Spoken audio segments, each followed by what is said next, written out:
ರೀತಿ ಸ್ಪೆಟ್ಸ್ಗಳನ್ನು number ಬಂದಿರೋರು daily wear ಮಾಡ್ತಾ ಇರ್ತಾರೆ. ಅದು ಕಣ್ಣಿನ ಸುತ್ತಲೂ ಏನಾಗ್ತಾ ಇರುತ್ತೆ, ಅದೇ ಸೇಮ್ ಎಡ್ಜಸ್ ಎಲ್ಲನೂ ಬಿದ್ದುಬಿಟ್ಟಿರುತ್ತೆ.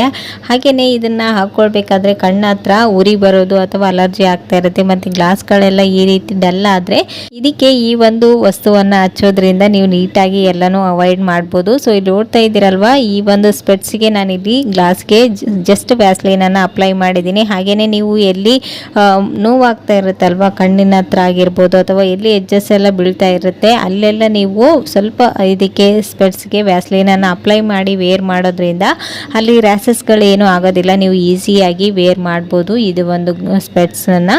ಸೊ ಇಲ್ಲಿ ನೋಡ್ತಾ ಇರ್ಬೋದು, ಇವಾಗ ವ್ಯಾಸ್ಲೈನ್ ಹಚ್ಚಿ ಇದನ್ನು ಒಂದು ಕಾಟನ್ ಬಟ್ಟೆಯಿಂದ ರಬ್ ಮಾಡಿ ತೋರಿಸ್ತಾ ಇದ್ದೀನಿ ಎಷ್ಟು ನೀಟಾಗಿ ಕ್ಲೀನ್ ಆಗಿದೆ ಅಂತ. ಸೊ ಇದಕ್ಕೆ ಒಂದು ಸ್ವಲ್ಪ ನೀರು ಏನು ಅಪ್ಲೈ ಮಾಡೋದು ಬೇಕಿಲ್ಲ. ಈ ಒಂದು ಜಸ್ಟ್ ವ್ಯಾಸ್ಲೈನಿಂದ ನೀವು ಇಷ್ಟೆಲ್ಲ ಪ್ರಾಬ್ಲಮ್ಸ್ಗಳಿಂದ ಅವಾಯ್ಡ್ ಮಾಡ್ಬೋದು. ಸೊ ಈ ಒಂದು ಟಿಪ್ಸ್ ಕೂಡ ಖಂಡಿತ ಯೂಸ್ಫುಲ್ ಆಗುತ್ತೆ. ಯಾರೆಲ್ಲ